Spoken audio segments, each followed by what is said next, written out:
Señor, te doy gracias, Padre, por esta iglesia hermosa, tuya, que tú la plantaste. Como dice el profeta, es la viña que tú plantaste, Señor, para que diera fruto para tu gloria.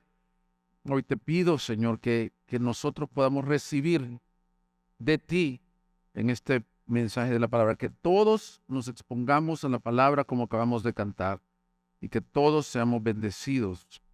Señor, usa el predicador con sus limitantes, Señor, pero para tu gloria y para tu gracia, Señor, confiamos en el poder de tu palabra, en el nombre de Jesús. Amén. Abran sus Biblias, por favor, en Primera de Pedro, capítulo 2. Primera de Pedro, capítulo 2. Estaremos desde el versículo 4, aunque voy a leer desde el versículo 1, pero estaremos desarrollando desde el versículo 4. Primera de Pedro 2, del 4 al 10 será nuestro texto, pero voy a leer desde el 1 para tener un poco de contexto. Por tanto, desechando toda malicia y todo engaño e hipocresía y envidias y toda difamación, deseen como niños recién nacidos la leche pura de la palabra para que por ella crezcan para salvación, si es que en verdad han probado la bondad del Señor. Y viniendo a Él como a una piedra viva, desechada por los hombres, pero escogida y preciosa delante de Dios, también ustedes, como piedras vivas, sean edificados como casa espiritual para un sacerdocio santo, para ofrecer sacrificios espirituales aceptables a Dios por medio de Jesucristo. Pues esto se encuentra en la Escritura. Yo pongo en Sión una piedra escogida, una preciosa piedra angular, y el que cree en él no será avergonzado.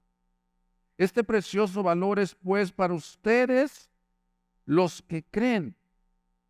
Pero para los que no creen, la piedra que desecharon los constructores, esa, en piedra angular, se ha convertido en piedra de tropiezo y roca de escándalo.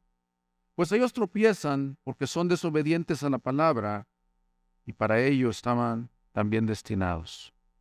Pero ustedes son linaje escogido, real sacerdocio, nación santa, pueblo adquirido para posesión de Dios, a fin de que anuncien las virtudes de aquel que nos llamó de las tinieblas a su luz admirable. Ustedes en otro tiempo no eran pueblo, pero ahora son el pueblo de Dios.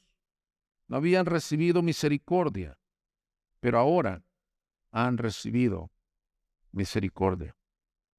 Titulado el mensaje, La iglesia, el pueblo de Dios. Muchas veces los cristianos, hermanos, no tienen en alta estima la iglesia, el cuerpo de Cristo, y creo que se debe a no tener un entendimiento claro de lo que es y sobre todo lo que representa para el Señor la iglesia. Recientemente leí un artículo un poco trágico y dice, de acuerdo al Barna Research Group, que 1 de cada 3 creyentes dejó de asistir a la iglesia durante la cuarentena de COVID. 1 de cada 3 ya no se conecta a su iglesia porque se acomodó, porque se le hizo complicado, en síntesis, dejó de asistir. 1 de cada 3 se cambió de iglesia a una que ofrecía un mejor programa en línea, un mejor pastor, según su criterio. Es decir, que muchas personas dejaron de entender el valor de la iglesia y de la congregación. Algunos síntomas erróneos de nuestra manera de pensar con respecto a las iglesias es que ves cristianos que piensan que pueden asistir a las iglesias indefinidamente sin jamás hacerse miembros. No sé si les ha tocado conocer a alguien que dice, no, yo no veo la importancia de ser miembro de la iglesia. Quiero asistir, pero no quiero integrarme. Cristianos que no integran sus vidas de lunes a sábado con las vidas de otros creyentes. Cristianos que asumen que pueden desarrollar o mantener el hábito de ausentarse de las reuniones, de las convocatorias, de los grupos pequeños y que pueden vivir como islas, como cristianos. Cristianos que toman las decisiones más importantes de sus vidas sin tomar en cuenta al cuerpo de Cristo, sin pedir consejo a sus hermanos. Y antes de desarrollar el pasaje, quiero leerte una cita del el pastor Juan Sánchez que dice, solo piensa en por qué vamos a la iglesia, dice el pastor Juan Sánchez. Para algunos, la iglesia no es más que lo que hemos hecho de niños. Algunos padres van a la iglesia porque piensan que sus hijos deben de ser criados por el buen camino. Tal vez vayas a la iglesia para recibir una charla motivacional que te ayudará a sobrevivir la semana laboral. O vayas a recibir una conferencia psicológica que te ayudará a ser una mejor persona. Es posible que asistas a la iglesia para conservar las maravillosas relaciones que has formado a lo largo de los años, o porque te gusta la enseñanza que ahí se brinda. En esencia, podemos resumir, dice el pastor Juan, que estas razones en una sola palabra, consumismo. Vamos a la iglesia por recibir un beneficio. Y yo tengo como objetivo con este mensaje, hermanos, que nos vayamos admirando lo que es la iglesia, que nos vayamos contemplando quién es el rey de la iglesia y qué hace el Señor en su iglesia. Y aquí Pedro, como judío, nos da ilustraciones que eran entendibles para sus lectores. Recuérdate que la primera epístola de Pedro, la primera carta de Pedro, fue escrita, dice acá la escritura, a los expatriados que estaban en el Asia, probablemente refiriéndose a cristianos, a creyentes que habían sido expatriados por la primera persecución que hubo en el libro de los Hechos, pero con trasfondo judío. Entonces estas dos ilustraciones que Pedro presentará aquí eran entendibles para ello. Veremos qué dice Dios de su iglesia. No qué dice mi concepto, no qué dice la cultura cristiana en general, que es la iglesia. ¿Qué dice su palabra, que es la iglesia? Para eso tendremos tres incisos en este mensaje. La iglesia, número uno, es la casa o templo espiritual. La iglesia es la casa o templo espiritual. Número dos, la iglesia es un pueblo o un linaje escogido. Y número tres, la misión que tiene la iglesia. Vamos lo primero, la iglesia es la casa o templo espiritual. Pedro nos lleva al versículo 5. Quiero que pongas tus ojos en el versículo 5 y mira cómo se refiere a la iglesia. También vosotros, como piedras vivas, sed edificados como casa espiritual para un sacerdocio santo, para ofrecer sacrificios espirituales aceptables a Dios por medio de Jesucristo, pues esto se encuentra en la Escritura. Y aquí pongo en Sión una piedra escogida, una preciosa piedra angular, y el que cree en él no será avergonzado. Rápidamente el lector podría entender que se está refiriendo al templo. Habla de sacerdotes, pero hace un cambio vital en las palabras. No está diciendo la iglesia es un edificio, sino que es un edificio, pero espiritual. Y gloria a Dios, hermanos. Esta serie en la que están como iglesia, hermosa serie, se llama ¿Qué somos? ¿Qué somos como iglesia? Y la iglesia, hermanos, no son los edificios. Si algo tuvimos que aprender en la pandemia es que aunque no nos podíamos reunir, la iglesia de Cristo seguía existiendo, seguirá existiendo y prevalecerá hasta que Él regrese. La iglesia es todos, y lo veremos aquí, los comprados con su sangre. Pero no me quiero salir de la ilustración que Pedro nos da. Excelente ilustración. Y él les dice, miren al templo. Recuérdense lo que pasaba en el templo. Y quiero comenzar que veas el templo, aquel templo glorioso de Salomón, que luego fue derribado. Para estos tiempos había otro templo más chico que los que lo vieron. Decían, no puede ser, la gloria anterior era mayor. Pero ahora este templo, y él nos empieza a decir, este templo está fundado sobre una roca. Y la roca, dice ahí mismo el versículo 6, pues esto se encuentra en la Escritura. He aquí, pongo en Sión una piedra escogida, una preciosa piedra angular, y el que cree en él no será avergonzado. Pedro cita a Isaías 28:16, en donde había una profecía que el pueblo de Israel sería fundado sobre una roca. Es una ilustración. Ahora, déjame, te doy un poco de contexto de cómo se construía en aquel tiempo, hermanos. Si ustedes son constructores aquí, esto es hermoso para aprender.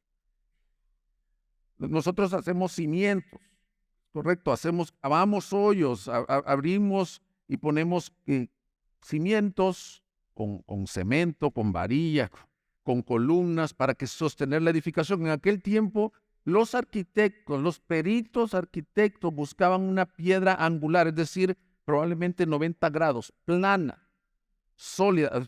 No te imaginas una piedrita, estamos hablando de desplantar una roca firme. Los peritos deberían de ser aquellos que la supieran reconocer. La ponían a 90 grados, la profundizaban en la tierra y sobre ello desplantaban el edificio. Era el fundamento del edificio. Pero este pasaje dice que los peritos no lo pudieron reconocer. Está hablando que aquellos que debían de haber dicho, esta es la roca sobre la cual el pueblo de Dios va a estar fundado, dice que le vieron. Y a los suyos vino. Y los suyos no le recibieron. Mira, Isaías 28:16, rápidamente conmigo dice, por tanto así dice el Señor Dios. Este es el pasaje que está citando Pedro. Yo pongo por fundamento en Sión una piedra probada, angular, preciosa, fundamental, bien colocada. El que cree en ella no será perturbado. Obviamente es una ilustración. No está hablando del templo de Salomón ni del templo de Zorobabel. Está hablando de en dónde iba a estar fundamentado el pueblo de Dios. Y prácticamente dice, hay dos respuestas a la roca. El que cree en ella y el que no cree en ella. Hermanos, Pedro nos explica y nos aplica lo que esto significa. Pedro nos dice que los que han creído en la roca son los que se han convertido en parte esencial de este edificio glorioso que hoy se llama la iglesia o el templo espiritual. Entonces, Pedro nos dice en este versículo 6, ¿cómo alguien se vuelve parte de la iglesia, hermanos? Y la respuesta es bien sencilla. Fe. Fe no en tus obras. Fe no en la denominación, no en las iglesias Gracia Soberana, no en los pastores. Las iglesias no están fundadas en un pastor, en una denominación, en una religión. Están fundados en la roca que es Cristo. Y todos aquellos que andábamos vagando, huérfanos, perdidos, extraviados, se nos dio el don, dice Efesios 2, de la fe, para que esta piedra que está cegada a los hombres, que está venada a los hombres, aquellos que por pura gracia un día caímos de rodillas ante esa roca, se nos hizo parte de la iglesia de Cristo. Pero dice que para otros es una piedra de tropiezo. Pues dice que tropiezan porque son desobedientes a la palabra, para lo cual también están destinados. Hay otro grupo de personas que dice, esto es ridiculez. No sé si te has encontrado con personas, familiares tuyos, que probablemente han escuchado la misma cantidad de palabra que tú. Y para ellos es absurdo que tú no corras en el mismo desenfreno que ellos. Es absurdo que tú críes a tus hijos en el camino del Señor. Es absurdo que tú te congregues en domingo. Y para ellos, que no creen, la piedra se ha vuelto piedra de tropiezo. Textualmente está haciendo referencia al pueblo de Israel. Dice Pablo a los corintios, dice que para los judíos Cristo es tropezadero. Es una locura decir, ¿cómo es posible que el Mesías, la roca en la que se iba a desplantar el pueblo de Dios, sea este que murió en la cruz? Es tropezadero. Tropezadero.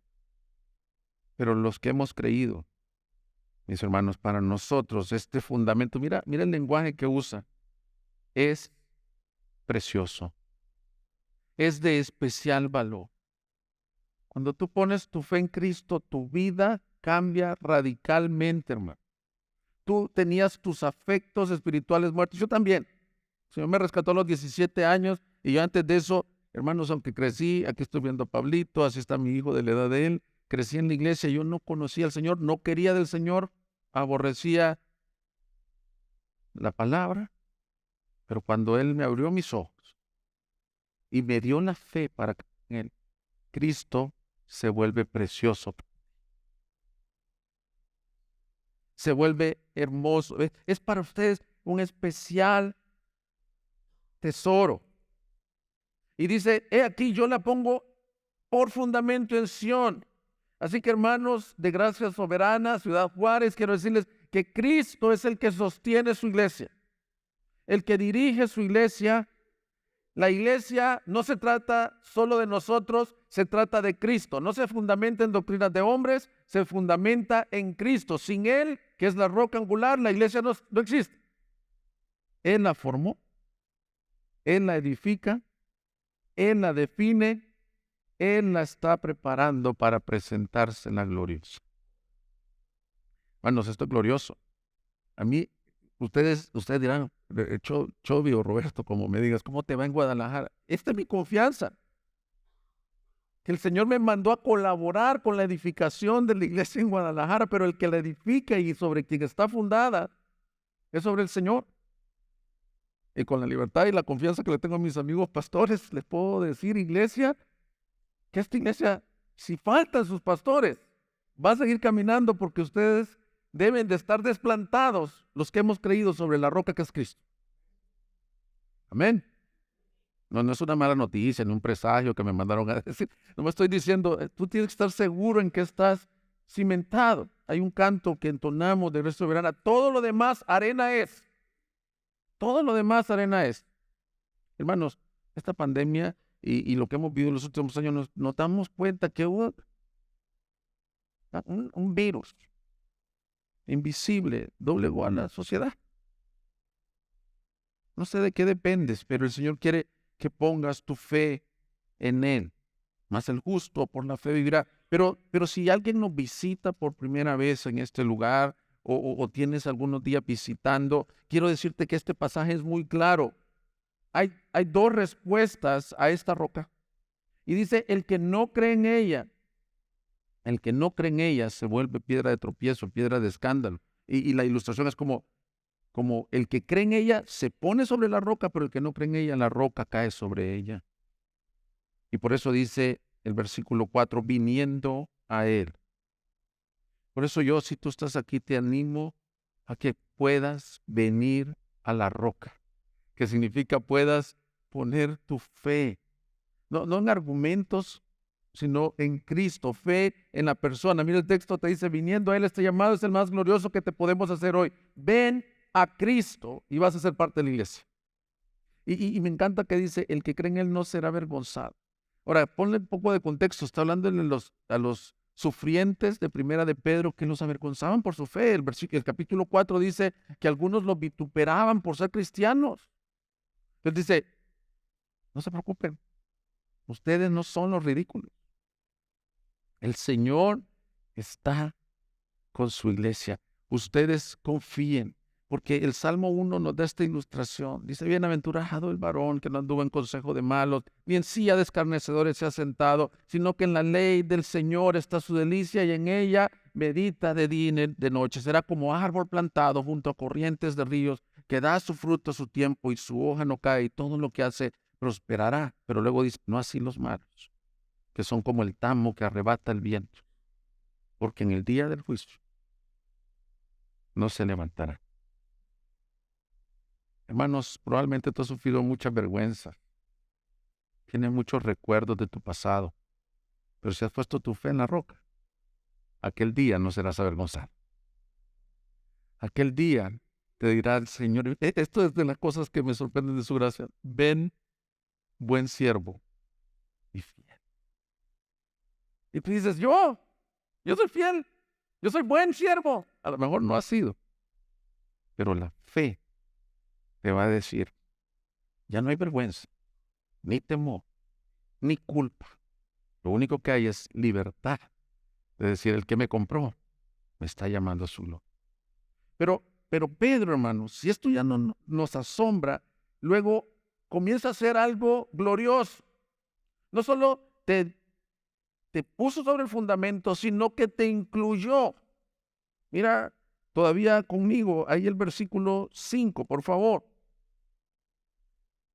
También ustedes, como piedras vivas, sean edificados como casa espiritual. Ahora, el creyente fue unido a Cristo. El misterio de la unión con Cristo es un misterio glorioso, hermanos. El pastor Sinclair Ferguson dice que es una de las doctrinas más gloriosas y menos predicadas en la iglesia.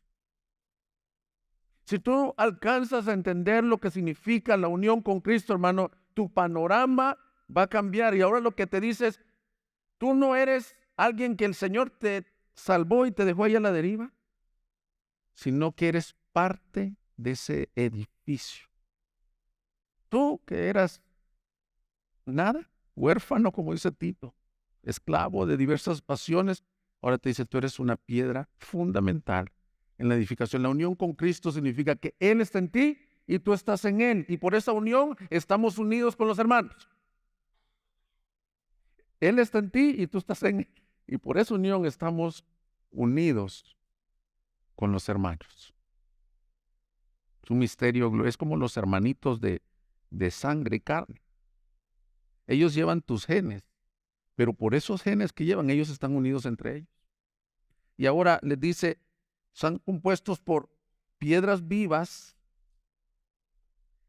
que son ustedes mismos. Este texto nos dice que son como piedras labradas que se unen a otras, es decir, los que han creído comienzan a edificarse y gloria a Dios por eso. Hermanos, el verbo que está aquí en el versículo 5 me encanta porque está en pasivo. O sea, un verbo pasivo es este, que no es el que ejecuta la acción, sino al que le hacen la acción. Un verbo activo es que yo diga yo golpeé o yo moví mi mano, pero aquí está diciendo, un verbo pasivo es a él lo golpearon.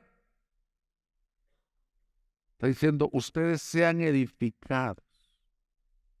¿Te das cuenta cómo Cristo obra en ti? Él te está edificando, pero la comunidad es lo que va haciendo ese edificio glorioso, mis hermanos. Lo que Pedro nos está recordando aquí son dos cosas importantes. Hermano, yo quiero que el Señor nos pueda hablar estas dos cosas. Cuando tú leas que eres piedra viva, implica dos cosas importantísimas a no olvidar en estos tiempos que se pierde de vista lo que es la iglesia.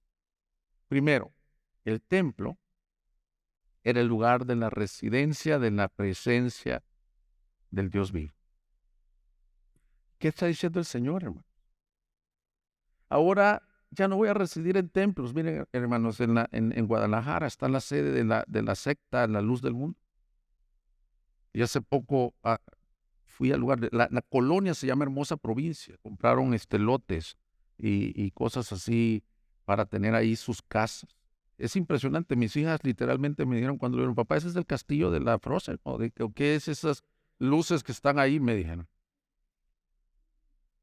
Porque el hombre, y esto viene desde la época medieval, tú estudias un poco de historia de la arquitectura y el hecho de las grandes catedrales bizantinas o ya no me sé los modelos arquitectónicos, era por decir, en el templo, ahí está la presencia de Dios. Pero Pedro te dice, espérate, estoy hablando que ustedes son la casa espiritual, hermanos. Lo que implica el versículo 5 es que Cristo y su presencia reside en nosotros. En la iglesia, en medio de la congregación, te cantaré salmos. Cristo está aquí en medio de nosotros, hermano. Reunirse en domingo es lo más glorioso que puede haber, porque el Señor mora en medio de su pueblo. Es el tabernáculo de reunión. Tú y yo somos parte, como piedras vivas, de su templo, de su tabernáculo. Pero lo segundo que implica, mis hermanos, es comunión. Porque dice que las piedras se van edificando unas con otras por el Señor, pero implica comunión. No solo que la gloria de Dios reside en el templo, sino que la comunión del Señor en su pueblo es importante para la edificación.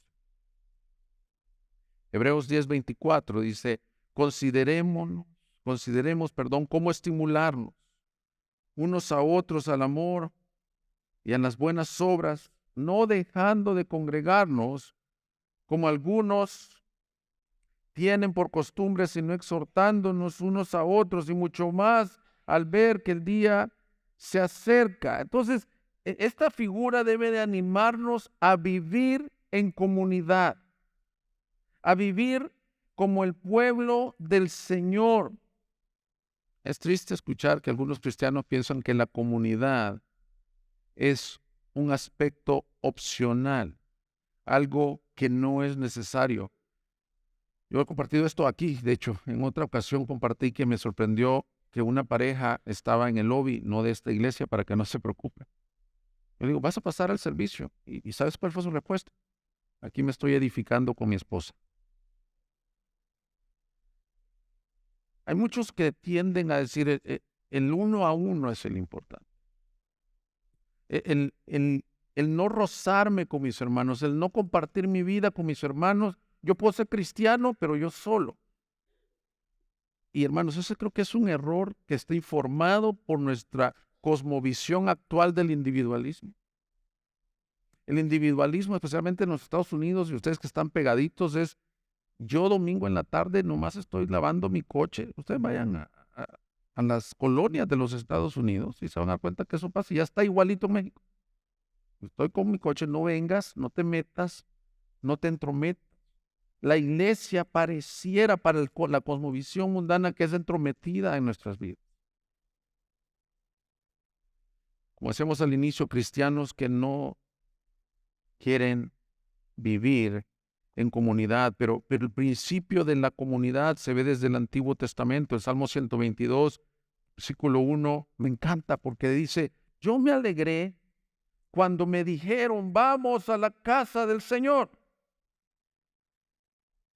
Plantados están nuestros pies dentro de tus puertas, oh Jerusalén.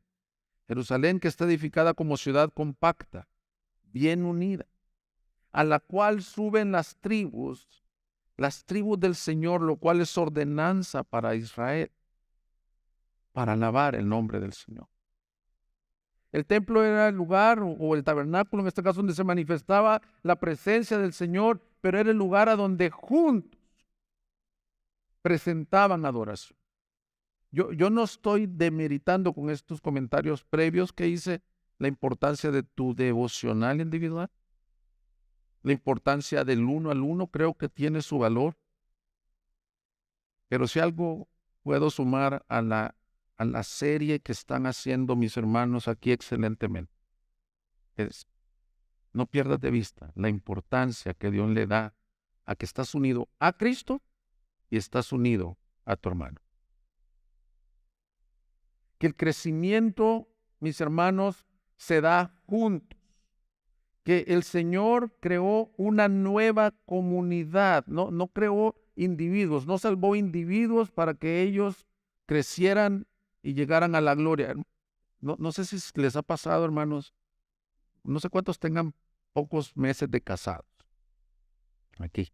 Y casi no alcanzo a ver con la luz, ya no me recordaba cómo estas luces, no los alcanzo a ver muy bien por las luces, pero no voy a pedir que levanten la mano, pero seguramente aquí hay parejas que recién se casaron. ¿No te pasaba que cuando eras soltero, hermano, tú sentías como que si eras la persona que nunca se enojaba con nadie? O sea, tú decías, yo soy una persona bien amable, a todo dar, me dijo Abelardo que era yo, pero pues cuando te casas,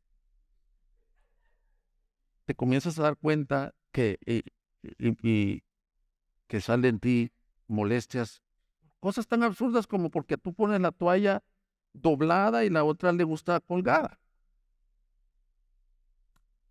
Cuando tú estás en tu grupo de comunión, cuando tú estás aquí con tu ministerio, con los hermanos sugieres, con los hermanos de la alabanza, te darás cuenta que esas piedras, algunos somos bien diferentes.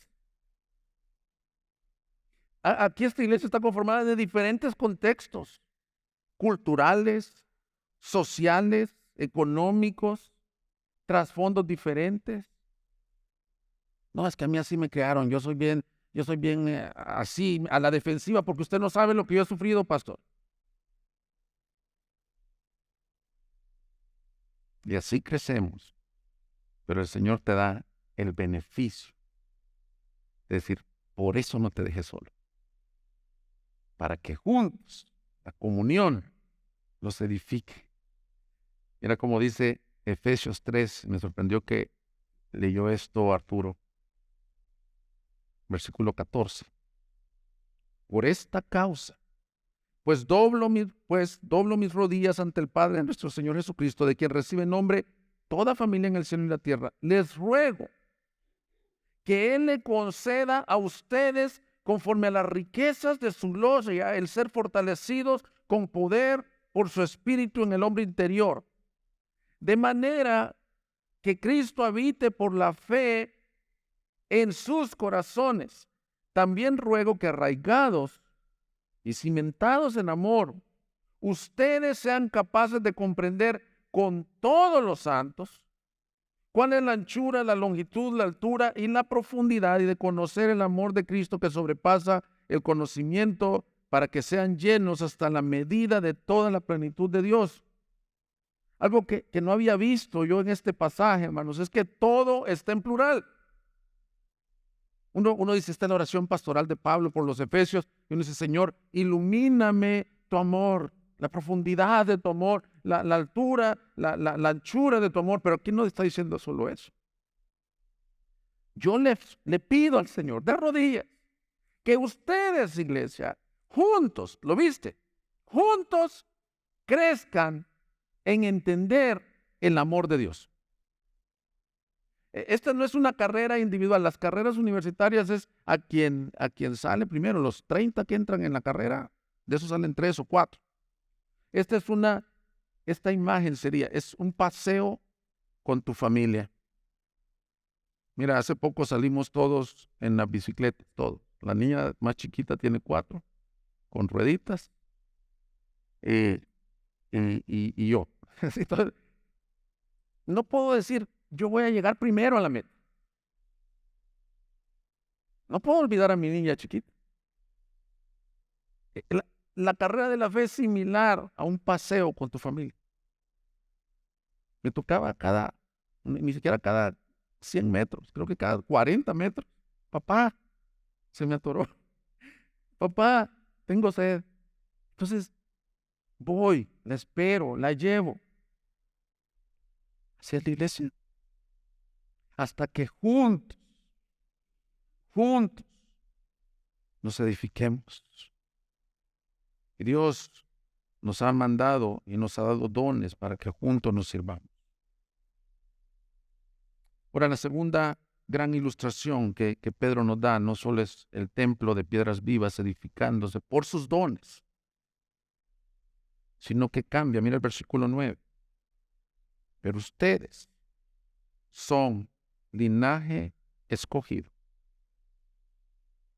real sacerdocio, nación santa, pueblo adquirido para posesión de Dios, a fin de que anuncien las virtudes de aquel que los llamó de las tinieblas a su luz admirable. Ya no está hablando del edificio nada más, eso es una ilustración que ellos entendían. Ahora les está hablando de Israel, del pueblo de Dios, pero les dice, ahora les voy a decir quién es el pueblo de Dios. Y hay 2 verbos importantes ahí, mis hermanos.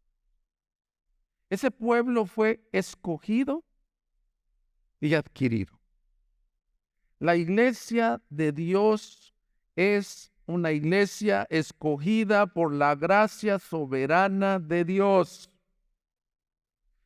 Pablo le dice a los corintios, miren entre ustedes su vocación y su elección, que no son muchos sabios, ni muchos nobles, ni muchos tremendos, sino que a lo vil, a lo menospreciado, a lo que no es, escogió Dios para que la gloria sea del tesoro. Hermanos, la doctrina de la elección no es una doctrina para disputar, no es una doctrina para ver cuál es mi postura teológica sobre esto, es una doctrina para ser humillado delante de la presencia del Señor y decir, Señor, a lo que no es, tú escogiste.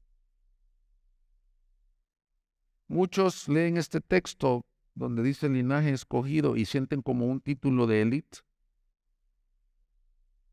Mira, somos el linaje escogido y le ponen esos nombres a las iglesias a veces.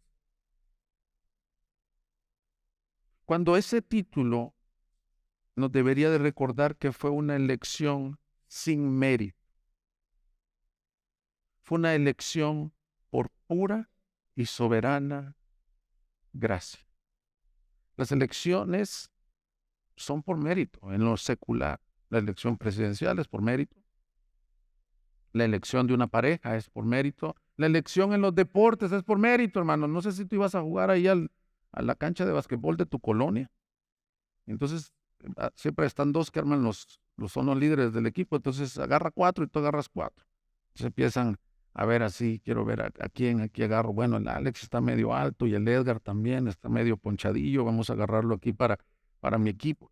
Y uno que es así más chaparrito, ¿sabes qué? Ahorita te espera. Escoges en base a mérito. No vas a ir a presentar tu currículo de trabajo a un lugar y no tener las facultades para desempeñar ese trabajo. Pero Cristo hizo todo lo contrario. Escogió según nos escogió en Él, desde antes de la fundación del mundo.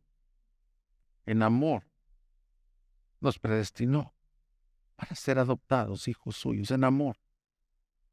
Cuando tú te veas como parte de la iglesia, hermano, adora al Señor. Es decir, ¿qué diferencia hay entre este servidor y los que están allá afuera? ¿Por qué estamos en la iglesia? Por su elección soberana, por su gracia incondicional. No para que nos jactemos, dice Deuteronomio 7, porque tú eres pueblo santo para el Señor tu Dios. 7, versículo 6. El Señor tu Dios te ha escogido para ser pueblo suyo de entre todos los pueblos que están sobre la superficie de la tierra. El Señor no puso su amor en ustedes, ni los escogió por ser ustedes más numerosos que otro pueblo, pues eran el más pequeño de todos los pueblos. Más porque el Señor los amó y guardó el juramento que hizo a sus padres. El Señor los sacó con mano fuerte y los redimió de esta casa de servidumbre, de la mano de Faraón, rey de Egipto. Israel llegó a pensar que ellos eran una élite, que ellos eran separados. El Señor les dice, no fue por eso. ¿Te has fijado que transportamos eso en nuestro cristianismo?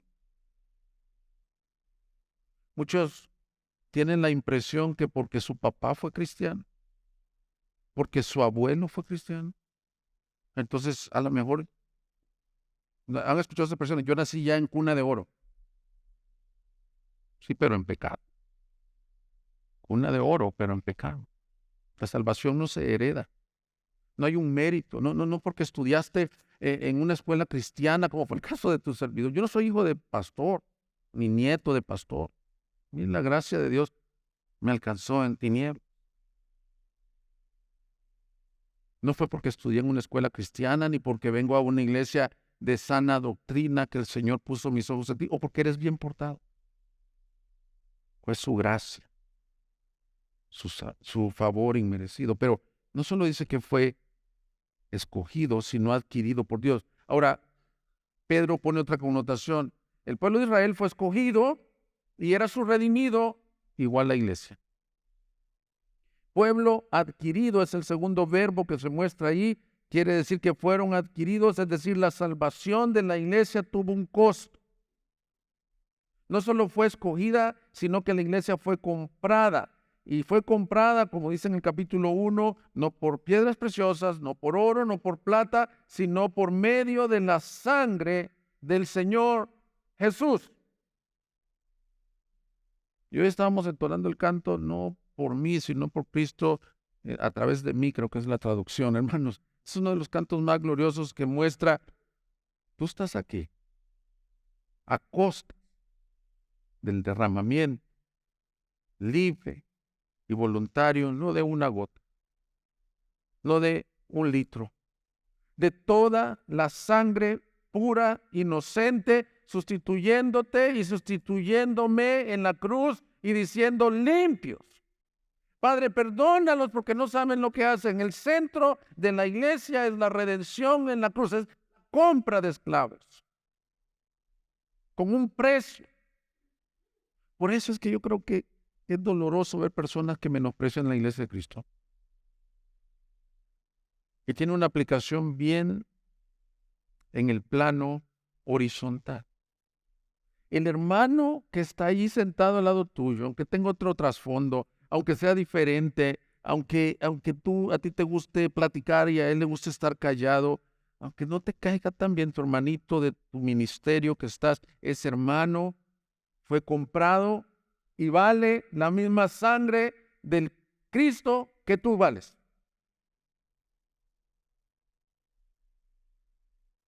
Por eso somos llamados a estar unidos a Cristo, pero a estar unidos entre nosotros. Hermanos, si tú sigues leyendo eso que leímos en la oración de Pablo por los Efesios, o les dice en el capítulo 4, yo les ruego que anden dignamente del Evangelio, unidos en amor, humildes. Una de las cosas que más te va a servir si tú tienes algo contra tu hermano es recordar que los dos eran igualitos esclavos en el mercado esclavo y a los dos se compraron con su preciosa sangre. Algo que me ha servido a mí como pastor. Hay personas que son como ovejitas, que ya me dijeron, las ovejitas no les salen cuernitos, pero hay ovejitas que parecen que tienen cuernitos y golpean. Y el pastor puede tener la tentación, no, con este sí. Y cuando Pablo le habla allá en Hechos 20, le dice exactamente las mismas palabras. Cuidad de la grey de Dios, en la cual el Espíritu Santo los ha hecho obispos. Porque esa grey de Dios son los comprados por la sangre de Cristo. Son posesión del Señor. Tu hermano que no te cae tan bien, hermano, ese hermano es posesión de Cristo. Es como si te prestan una casa, un coche así de lujo y te dicen, te lo presto para que te muevas. No es tuyo. El que está ahí no es tuyo, es de Cristo. Tu esposa es de Cristo. Tus hijos son de Cristo. Esta iglesia es de Cristo. Por eso debemos juntos ser edificados. Él nos compró, nos redimió y nos escogió. Por eso lo tercero que vemos es que le dio una misión a la iglesia. La misión tiene una connotación hacia arriba, hacia lo vertical. Les dice, ustedes son un real sacerdocio. No solo son las piedras vivas, el templo, ahora son un pueblo, pero compuesto de sacerdotes. ¿Qué es un sacerdote, hermano? Es aquel cuyo propósito era traer las ofrendas, traer la adoración al Señor. Y ahora dice, los adoradores no son el equipo de alabanza. Yo te animo a que no vengas a ser un espectador, a oír cantos. Qué bueno, aquí tocan excelentemente, cantan muy bien, felicitaciones. Me sentí muy orgulloso de ustedes, escucharlos que también tocan. Me encanta. Yo me congregaré en una iglesia que toquen así de bien. Pero no venimos a oír música.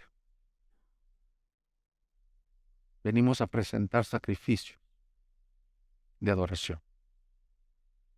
Eso fue lo que la Reforma trajo, el sacerdocio universal de los creyentes. No tienes que ir con el sacerdote a decir, a ver, hágame una oración, hágame un rezo para que yo pueda acercarme más a Dios. Y traemos eso importado de la religión a la iglesia cristiana y al hermano que vemos más espiritual. Brother, te pido que ores por mí porque tú estás más cerca de Dios. No, toda piedra viva Todo parte del edificio tiene acceso libre detrás del velo. Cuando Cristo murió, el velo fue rasgado de arriba abajo y lo que estaba reservado para los sacerdotes a través de sacrificios de animales, ahora dice Cristo, yo soy la ofrenda, yo soy el sumo sacerdote y ustedes son los sacerdotes que pueden presentar adoraciones que glorifiquen mi nombre. Y dice, presenten sacrificios vivos, presenten sacrificios espirituales, perdón, en la casa de los sacrificios espirituales son nuestra adoración con nuestra vida, que todo lo que hagamos de palabra o de hecho, todo lo que hagamos traiga gloria al Señor, son nuestro servicio en la iglesia. Que no pierdas de vista que tu adoración no solo es con cantos, es con tu servicio, con tus bienes. Has leído Proverbios 3 que dice, honra al Señor con tus bienes. No se da un diezmo u ofrenda si eres nuevo en la iglesia como para cumplir. O ya están pidiendo en la iglesia. No. Parte de nuestra adoración es con lo financiero, parte de nuestra adoración es con nuestro tiempo, parte de nuestra adoración es con nuestra paternidad, parte de nuestra adoración es con nuestros cantos, con tu trabajo, con nuestra vida. Somos sacerdocio real. Pero también el sacerdote, la imagen del sacerdote es que era el que presentaba sacrificios a Dios, pero también en aquel tiempo mediaba hacia el pueblo. Y por eso también nos dice ahora, como sacerdotes, anuncien las virtudes de aquel que los llamó. De tinieblas a su luz admirable. Ahora, esta palabra anunciar es la palabra que está detrás de evangelizar. Pero da como por entendido que este anuncio, mis hermanos, no solo es de palabra. Y no estoy diciendo que no debamos denunciar con nuestras palabras, pero este anuncio debe de ser hecho con palabra y con la vida. Pude revisar la tarea que tuvieron esos grupos de la semana pasada y decía cómo la unión con Cristo te motiva a orar. ¿Qué cosas puedes orar? Y una de las cosas que puedes orar, Señor, que mi vida anuncie que estoy unido a Cristo, tus virtudes, pero no solo de palabra, hermano. Este mundo posmoderno ha cerrado sus oídos y ha abierto sus ojos. Pero por la unión con Cristo tú puedes dar fruto y entonces decir, mira aquel hermano, no solo habla de las virtudes de aquel que nos llamó, sino que vive en las virtudes de aquel que nos llamó. El anuncio no se limita al evangelismo oral, sino que, si bien puedo decirlo así, representamos a Dios en esta tierra. Eres un hombre y una mujer de Dios en esta tierra. Iglesia, esa es la serie, ¿no? ¿Qué somos? Eres un embajador de Cristo. Un embajador no puede demeritar su nación con su conducta. Ahora, yo no estoy hablando de moralismo, de decir, salgan de aquí, pórtense bien con los inconversos para que los vean. No, estoy diciendo, por cuanto eres roca, cimentada sobre la roca, por cuanto eres pueblo santo, pueblo adquirido, anuncia con tu vida las virtudes de aquel que te llamó. Porque finalmente nos da un último atributo. Son linaje escogido, real sacerdocio, nación santa. No significa que tenemos que tener una forma particular de vestirse, una forma particular de la santidad o la santificación se ha malentendido, entonces los cristianos no ven, no hacen, no toman, no disfrutan, no hacen. Eso es lo que ha entendido la gente, pero la palabra santa, un pueblo santo quiere decir un pueblo apartado. Apartado o consagrado para él. ¿Cuál es la misión de la iglesia? Vivir adorándolo en toda acción. Vivir proclamándolo en toda acción. Y vivir apartados para Él, consagrados para Él. Nos habla de ser instrumentos para su gloria. Todo nacido de nuevo, parte de su pueblo, representa al Dios vivo aquí en la tierra. Yo de verdad, eso es mi oración con mi familia. Solo que lo que predico, qué bueno. Pero que mis hijos, cuando yo esté ya grande, que mi esposa, cuando el Señor me llame a su presencia, diga, lo que predicaba era lo que vivía este hombre. Se dice de un teólogo muy renombrado, que al fallecer su esposa dijo en el funeral, tremendo teólogo, me hubiera gustado que fuera igual de esposo.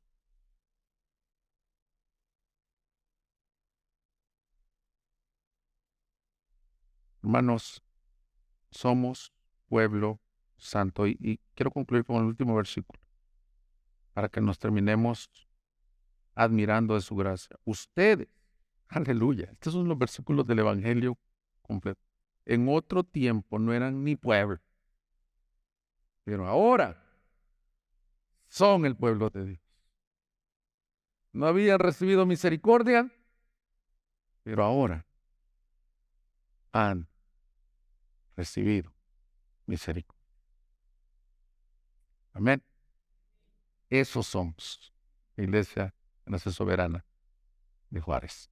Póngase de pie, por favor.